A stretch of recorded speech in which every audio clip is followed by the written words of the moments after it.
Hey guys, I guess I just needed to talk real quick before we get on with the episode today. I catch a lot of flack for making videos about President Trump, and I guess I need to go on record as stating that for me, the upcoming election is a pretty clear choice, and that yes, I understand the two wings of the same bird and the two-party dichotomy. I also understand that George Bush Jr. and President Obama are both endorsing Joe Biden. If you can't understand that for his imperfections and for, yes, his ties to Israel and etc., for all of those things, that he's not a better choice than Joe Biden, if you can't understand that he's the best choice that we've had in our lifetimes, then I don't know what to tell you. If you're just a contrarian and you want to say, well, yes, but he could be a Zionist shill, he could be part of this or could be part of that, then fine, then be you and do you. But as candidates, we've never seen something so starkly different. And I am invested in preventing Western civilization from falling into socialism. Alright. There's no sense in going through Herschel Walker's sports history considering the anemic environment American sports has become. Suffice it to say, he was a winner. He was somebody who set his mind to something and then went out and accomplished it. You can do your own research on Herschel Walker. But my question is, when you listen to him speak, why does his opinion of Donald Trump differ so far from what the system has told you? And ask yourself this question. Are you going to believe this person or the plug? And I'm going to be making a couple of short videos about this because when I saw the RNC convention, there were a few speeches by a few people where I knew it was going to be incumbent on me to talk about it. They were cracks in the matrix. And these videos need to be shared to people who don't know anything about Donald Trump. They only know what the Matrix has shown them. They only know what they've been shown by this news media conglomerate. And here, there's been a few cracks, a few places where people have gotten to speak about the character of the man that they've met. And there used to be a time period in America where people cared more about what people said about a man than what the media did. So all I ask is, just give them a listen. Here we go. I'm not an actor, a singer, or a politician. I'm Herschel Walker.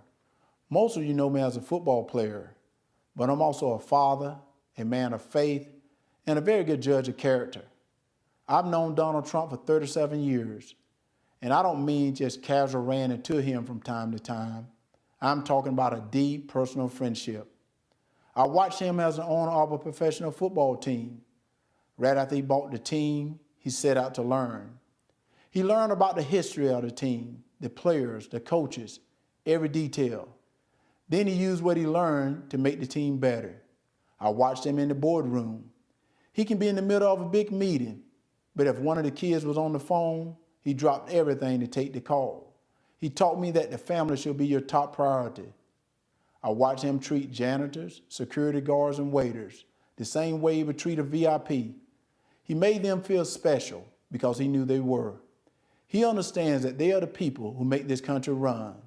They clean, they cook, they build, they drive, they deliver. He told me, Herschel, make an effort to get to know people.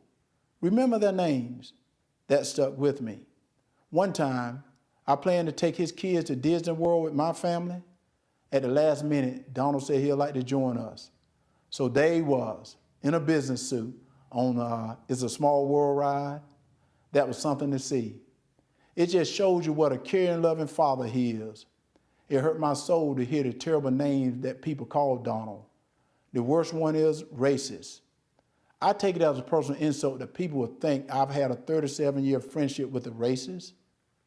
People who think that don't know what they're talking about. Growing up in the Deep South, I've seen racism up close. I know what it is, and it isn't Donald Trump. Just because someone loves and respects the flag, our national anthem, and our country, doesn't mean they don't care about social justice.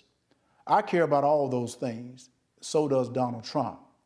He shows how much he cares about social justice in the black community through his actions. And his action speaks louder than stickers or slogans on a jersey. He keeps right on fighting to improve the lives of black Americans, and all Americans. He worked night and day. He never stops. He leaves nothing on the field. Some people don't like his style, the way he knocks down obstacles that get in the way of his goals. People on the opposing team didn't like when I ran over them either, but that's how you get the job done. I pray every night that God gives him more time. Give him 4 more years. He has accomplished so much almost all by himself on a constant attack. But there's still more work to be done. If you love America and want to make it better, Donald Trump is your president. He's my president, and I'm blessed to call him friend.